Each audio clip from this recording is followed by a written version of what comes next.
ladies and gentlemen, and welcome to Retro Reminisce. My name is Killjoy, and I am joined by just one man today, and that man is Mr. Mark Kitchen. How are you doing? Hello, I'm good. Very well, thank you. Mr. Fruity is slightly tired, so unfortunately he will not be joining us today. But And he doesn't really like this game, and hasn't really played it. Yeah, maybe that might be part of it. But today, Retro Reminisce, as always, is looking at older games and seeing if they hold up, and you know when we played them and all that kind of jazz. Today we're kind of looking at a very special game, and a very special game series, I should say, because this is kind of the reason why we started this channel in the first place. And that game is Super Smash Bros. 64. Yeah, they're over there. And yeah, so a little backstory quickly. Yeah, we came up with the idea about discussing these games way back when and doing a series on it, and that's kind of what led to the inception of this channel. And it's taken us what, maybe 9 episodes to get to this point, but we're finally starting this off. So let's without any further ado, let's get into it. Mr. Mark, when was the first time you ever played this game? I don't know the first time I ever played this game, but I played this a lot when I was a kid, when it first came out. My friend Ian, who lived at the top of my road, had it. Yeah, he liked the game. We played it a lot, but I liked it a lot more, and I think he probably got a little bit fed up of how much I insisted that we play it every time we hung up. Yeah. So he enjoyed it, but I was like, smash, smash, smash. And after a while, I was just like, okay. But I loved it. I was just like, yes, this is so much fun. I couldn't get enough of it.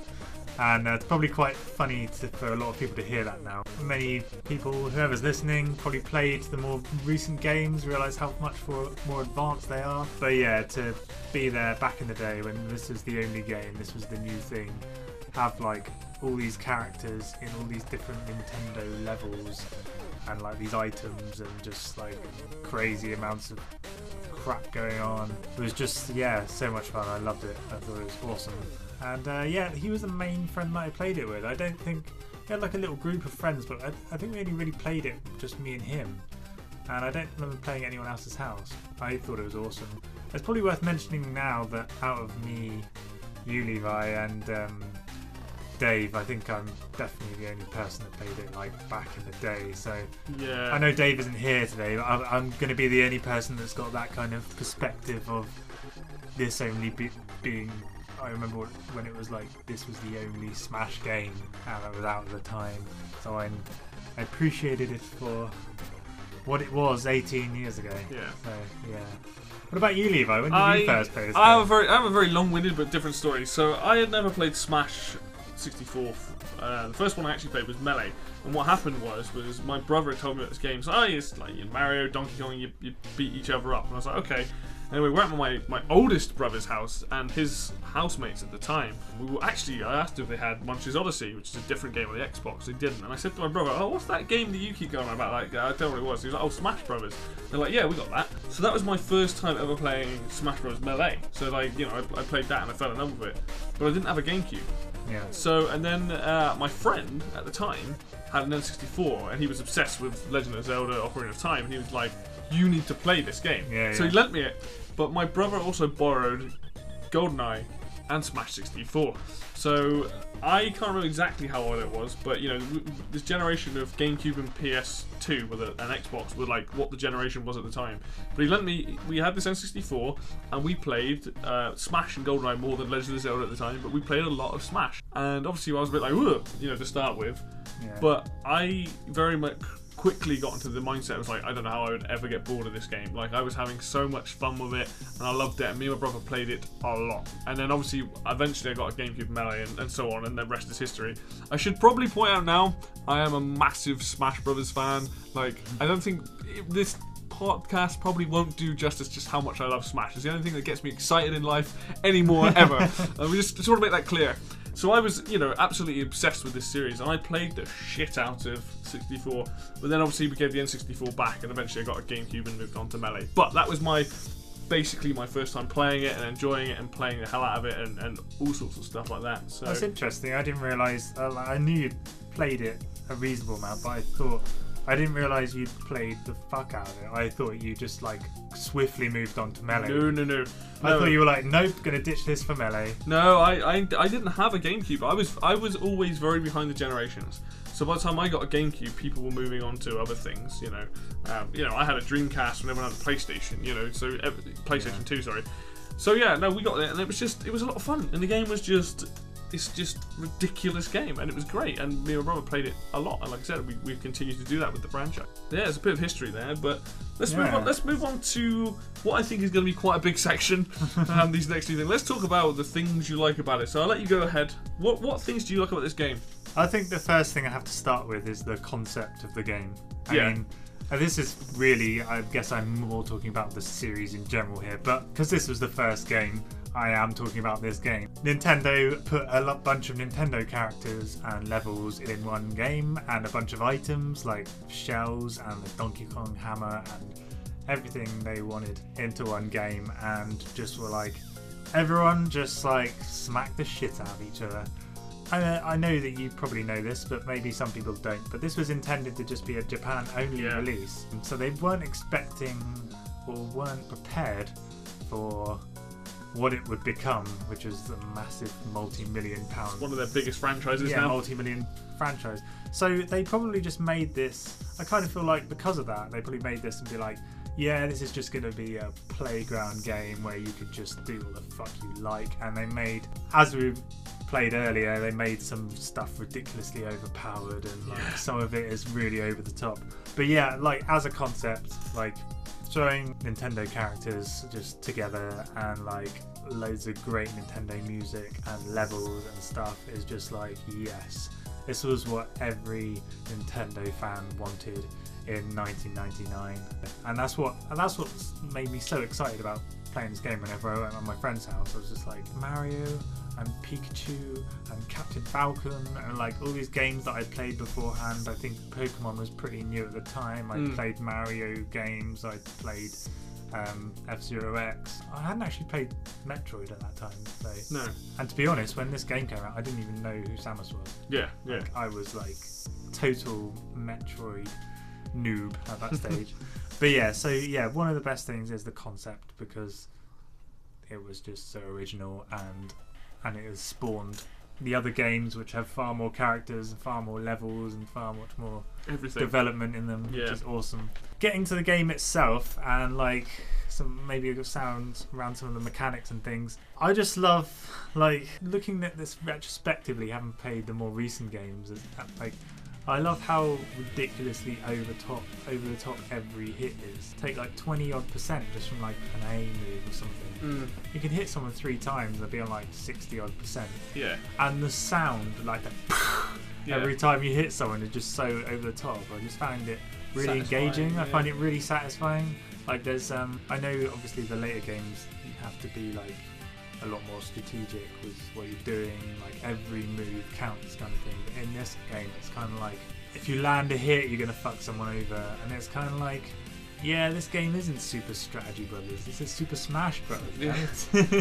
This is smashing people up. This is just having it like, and that's what I like. You can just like absolutely dip people over completely, especially with like some of the items. There's a certain satisfaction to landing certain moves, like obviously landing a Falcon Punch, which is obviously, this game made that famous. If you're playing as Ness and hitting them with the bat, that sort of noise you get with the bat. It's almost like a lot of the noises have that kind of like a bowling ball hitting like pins, that like kind of effect. So you're like, oh, that's got a big hit. But yeah, I know what you mean. Like, there's that satisfaction from landing certain moves. Oh, like Samus's big like beam shot. You hit someone and they go, and they fly off the screen. That was ridiculously powerful, that move. But landing a Falcon Punch was like, it's still satisfying in the later games. In this game, I think he actually throws it out faster. I think he actually. I was thinking that when we were playing earlier. I was like, yeah, it's slightly faster. Yeah, definitely nerfed it for the later games in terms of speed.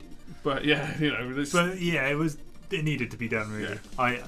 I do like, obviously the Smash on the Wii U is like really well balanced, and obviously way, like in terms of physics, way more advanced. But I do like that kind of like, it's very much a party game, thrown together kind of unbalancedness. It does make it more, like you say, like a party game. I can't imagine drinking and playing this more than I can imagine drinking and playing Smash 4, because The focus. the later ones is like you really have to focus to nail all the techie moves that you want to do, whereas this is just like a free for all, and I love it for that. And I think that's what makes me have so much joy and fun. I don't find this game stressful in any way. Actually, maybe I do, but we'll come back to that later. So yeah, that's cool. I like the items. Like some of the items are so fucking overpowered. Good selection as well. There's a good selection. Yeah, you got your shells, you got your hammers, you got your hearts. Bumper. Yeah, bumper thing, and I think they're really powerful, and that makes them really exciting to get. Like some of the items in the later games are a bit useless, or like don't do much damage or anything, which is probably a good thing because it's strong items does detract from the actual fighting a bit. It makes them more exciting to get in this game. You're like, oh my god, there's a hammer. Oh my god, there's like a fan. Yeah. You say that, the fan though, like, it's good. It's good.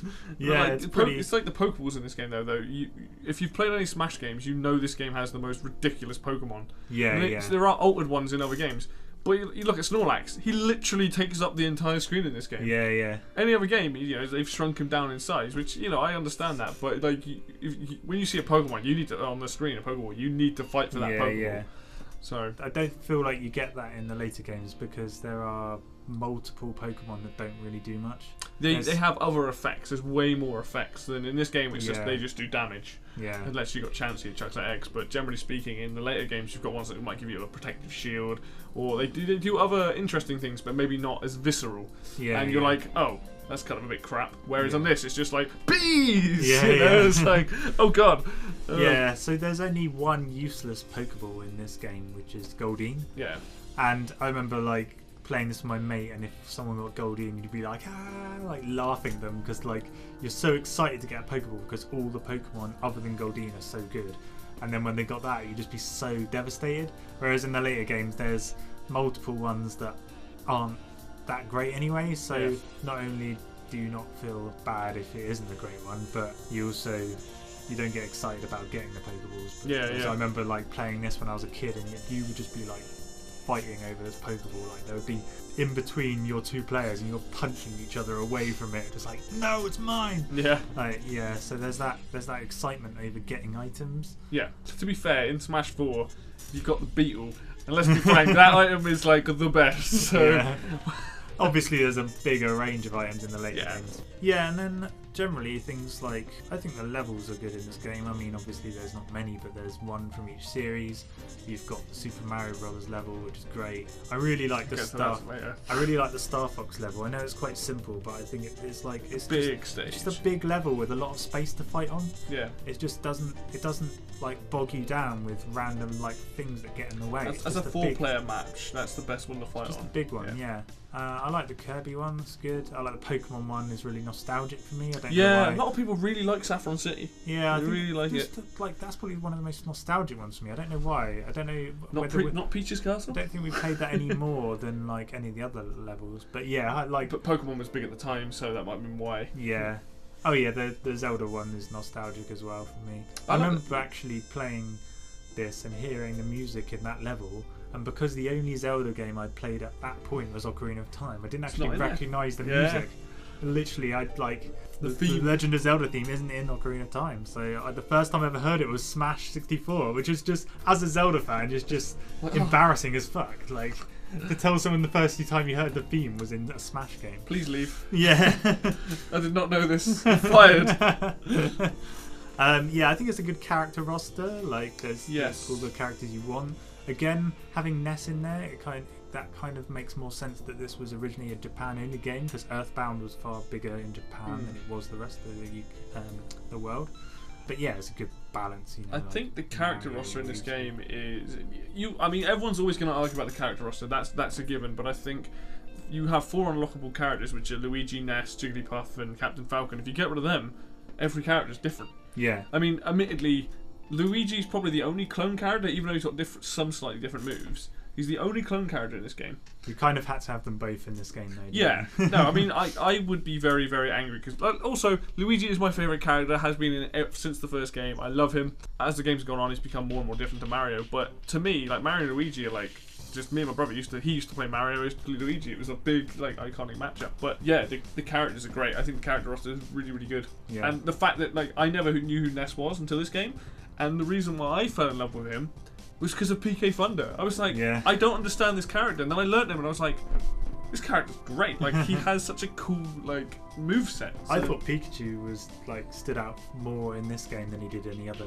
Smash game. I thought his down B was like Thunder. one of the best things to do. Kind of thing. Kirby, I always used to play as Kirby back in the day, like when I was playing Smash 64, and a bit of Captain Falcon. And then I got onto more of Captain Falcon. I learned more about Captain Falcon. I never played as Jigglypuff back in the day. Yeah. Never. I think Jigglypuff really is in this game the worst character. But I mean, if you're good enough with them, she's got the jumping ability there. So yeah. One other thing I was going to mention is just the music as well. Oh, yeah, I'm going to get to this, but yes, carry on. So yeah, you've got 2 different Mario levels. So therefore, you've got 2 different like versions of the Mario Brothers theme, which is great. I've got the Kirby music stuck in my head as we speak, and you've got obviously Green Greens. No, not Green Greens. Obviously, just all the music that relates to all the levels. So the Metroid and like Donkey Kong and all sorts. So yeah, I love it. Good Donkey Kong level. We didn't mention that, but actually that Donkey Kong level is one of my favourites. Yeah, I really like that design. Yeah, I like the barrels and everything. Yeah. And I think I love how colourful the game is. Like you'd expect it to be colourful because it's a Nintendo game, but very colourful. It's very colourful and it's very bright and it's just so much fun. It all just builds together to a nice Reminisce package. Yeah, absolutely, absolutely. I think I've covered off most of the points there. I'll let you go so on to what you like about this game. I've got a few things that are similar, but I want to start off with the music. We didn't, we're still talking about it, but we didn't mention in the single player there is a stage where you fight Metal Mario. And it's the only time you hear this piece of music on this stage with the big diamond. It is incredible. It's so good. It's one of the best bits of music in the game, and it's a shame you can't play on the level to some degree because I really like that tune. Go and listen to it. Just type in Smash 64 Metal Mario stage. It's a great bit of rock music. The stage itself was a bit weird, but the music, but the music is fantastic. And going off that point, you've got the Donkey Kong Country like first level theme in this game, which is like one of my that soundtrack for Donkey Kong Country is my favourite soundtrack ever. That's one of my favourite bits. You've got the original piece of Mario music on the only unlockable stage. You've got just Pokemon. You've got the Metroid music. All that. Actually, there's no stage for Captain Falcon. Oh yeah, no F-Zero stage. Yeah. But there's no one for Ness either. But for the other characters, like the main original, most of them are there. Yeah. But all the music in this game is great. Even the sort of weird title, the menu selection music is quite like atmospheric, and character selection. Just quickly going back to that, character selection is great. Having 2 Pokemon, I thought was really clever because at the time, I don't know why Jigglypuff became a thing, but Pikachu made so much sense. Yeah. Obviously, having the Pokeballs and stuff like that also helped. But yeah, then like having Captain Falcon from F-Zero and Ness from Earthbound and Fox and from Star Fox and Samus from Metroid, just mashing all of these iconic series. We hadn't had a Metroid for a while, so Super Metroid was the last thing, and that game was like raved about. F-Zero was raved about. Yeah.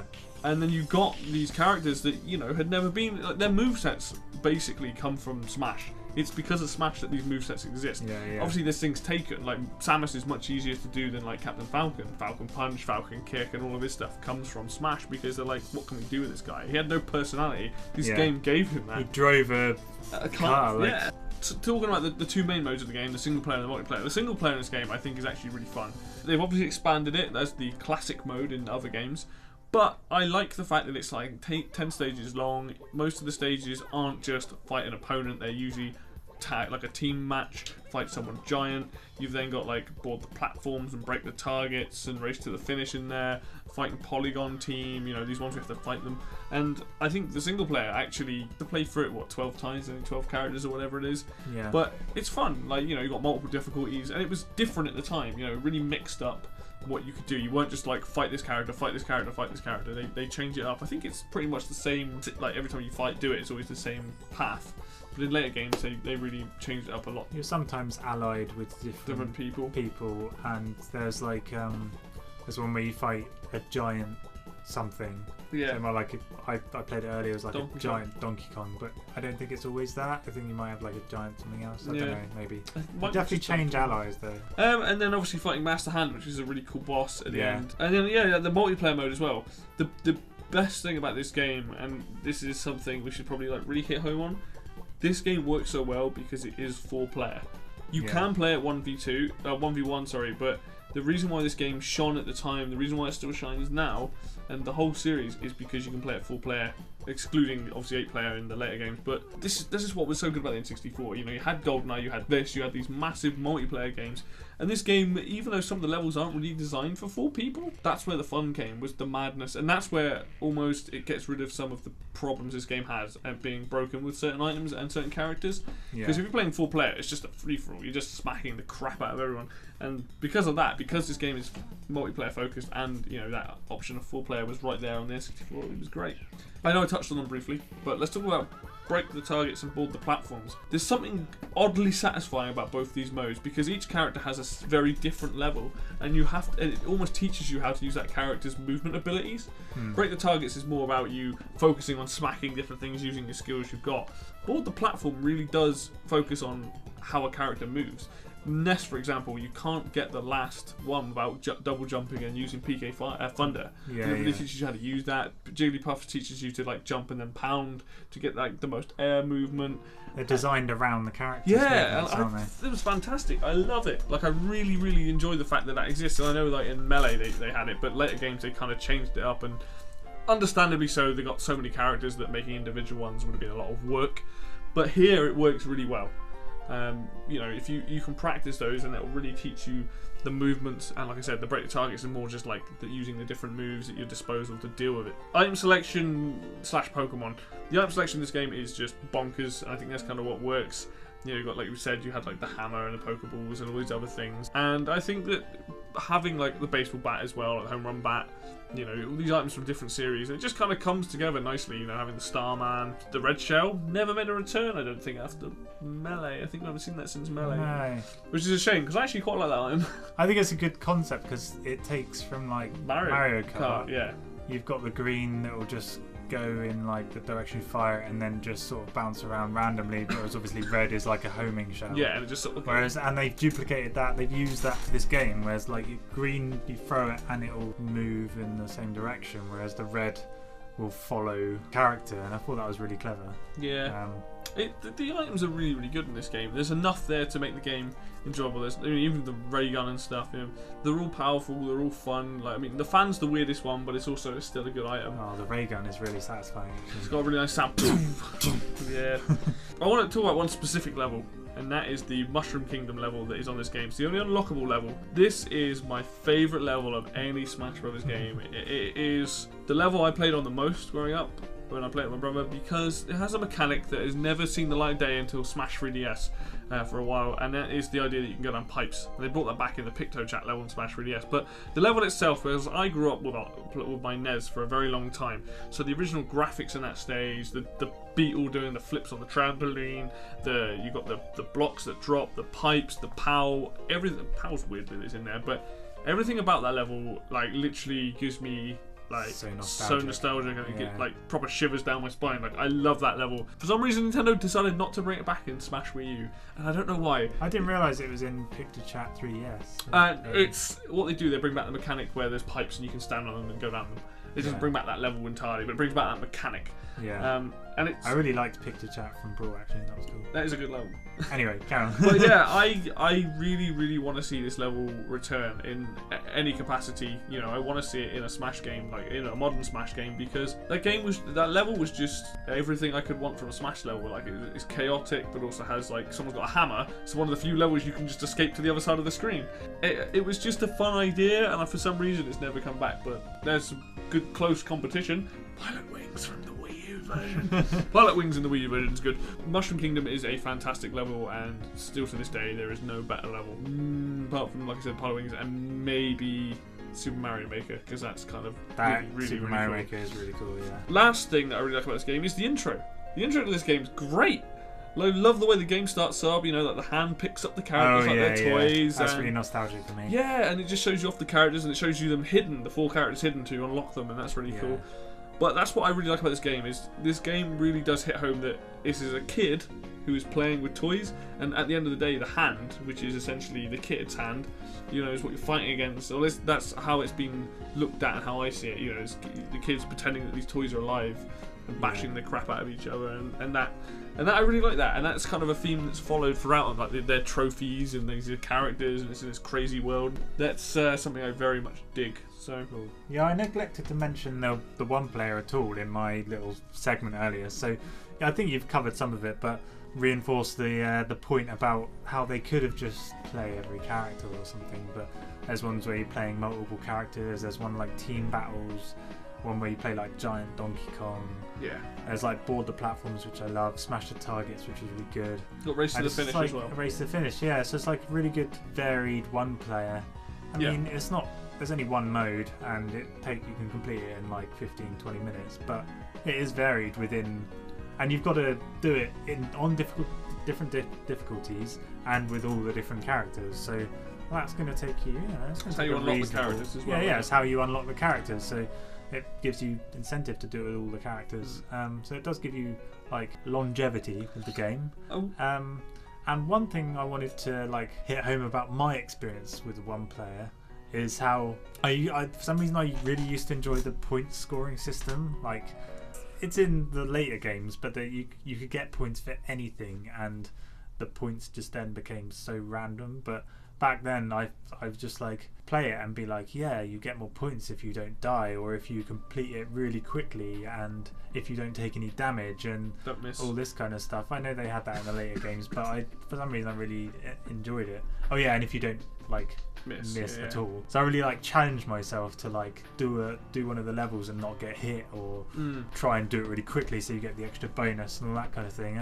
I know that's really simple and points don't actually give you anything, but when I was a kid and I had nothing better to do with my time, I found that really enjoyable. I thought it was really cool. It's interesting though, because it's whenever one would pop up and it doesn't explain what it is, it would be like something like Marathon Man. I think that was in Melee, but for example, like you'd be like, what is it? What is that? How did I get that? It doesn't explain it. Yeah. Yeah. You know, and that is what's kind of cool about it. In Melee, they went even further, and there's like triple the amount that you can get, and some of them you just wouldn't even think. Like I've seen a list of it and how you get them, but in this game it was fairly simple. It was like, don't lose a life. Yeah. Don't use a continue, like don't stale moves is the one I always remember, which is don't use the same move over and over again. That's why I think it was special to me, is because there were so many things that you could get in the later games, like so many ridiculous things you could get points for, that it was only really the main things in the first game. So it was like you could actually aim for them. Yeah. Whereas in the later games there were so many things you can't even remember all the things you're aiming to get. Yeah, I think there's a reason to do it in Melee. I think it gives you like an achievement sort of thing, but that's about it. Yeah. Quickly before we move on, I was just going to say, this is also the game that kind of, this series got me into the whole idea. I love the way that you unlock characters in this game, because it's not just complete the single player mode, and, you know, the way that it works is complete the single player mode in under 10 minutes, complete the single mode on normal, and I can't remember what the other two are, but they kind of expanded on that in the later games. But this is the game that restarted it, and whenever I play a fighting game now that doesn't have unlockable characters, I get really, really narky about it. Because to me, part of that experience is, if I'm playing a Smash game and there's 20 characters, but there's like, you know, say there's another 10 to unlock. Yeah. I like that experience. You know, I mean, admittedly now I kind of look it up. You know, you find out way beforehand. You know, it's how you do it, but that experience of getting those characters and then being surprised, having that thing at the end where it like it's like a question mark, yeah, and then you got to fight them. Do you fight them in the first one? Yeah. So they've that is something I really enjoy. You've got like is it like a silhouette? Silhouette, and then like challenger approaching or warning challenger. Yeah. And they've done it in every game. That was really exciting. Yeah, because I didn't look it up for the original game because the internet was pretty new back then, and I didn't look it up when I got Brawl. I didn't want to be. No, you don't want to spoil. I didn't want to spoil myself, and I found it well exciting. And as that being like the latest game, there were loads of characters to unlock, and I don't think I even looked at the character roster, or maybe I did. Maybe you saw some of it. When I got like Wolf and stuff like that, I was like, whoa, it's crazy. And it's great that game does it. It's even when you unlock that level, I think you have to complete single player of all the characters or play on every stage. You know, it's like da-da, and it's like the stage, you're like wicked. Like, yeah. I just think that was such a cool thing, and I love that they've carried that on through the Smash series. Sometimes it is a bit disappointing when it's become a bit less and less in the newer games, but still being able to unlock stuff is, you know, a huge thing, and it's enjoyable to me. Like, I know some people hate it because they're like, oh, I want to play as this character. Hell, they've locked Luigi in every game since. I have to unlock him every time. But I love that, and I appreciate that, and that's something that, this is why like this game gets me excited, because if I can avoid, and I want to do this with the next game, game, if they bring it out on Switch and they have some secrets or something, I want to be able to avoid knowing who all the characters are, how to get all the levels, until I decide when to look it up. Not because it's been spoiled. Because I might get to a point where, like, you know what, I want to just unlock this stuff now. But not knowing, and it's someone just popping up randomly, like, oh my god, it's so and so. There's a very magical feeling about that. Same with the levels as well. I was surprised that there were things that I could do move-wise. Or I'm not surprised, but I was like, oh, it's good that they, like, this existed back then. Kind of like certain, like, backward air things, and like, I know there isn't much teching at all. Different types of grab and like a little bit of teching and stuff, and I was like, that's surprisingly advanced. Well, obviously it's been advanced a lot now, but that was surprisingly, like, I was expecting the attacking to be like ultra basic going back to it now, but it was slightly more advanced than I was expecting or remembering or whatever. So I thought that was worth mentioning. I definitely noticed that with on the Star Fox stage, where you could, like, actually, if you timed it right, you could tech off the floor and off the wall, but I wasn't expecting that. Anything else you like about the game? Pretty much, I think that's everything that I can think of right now. I think we've really, like, we've touched on quite a lot there. Yeah,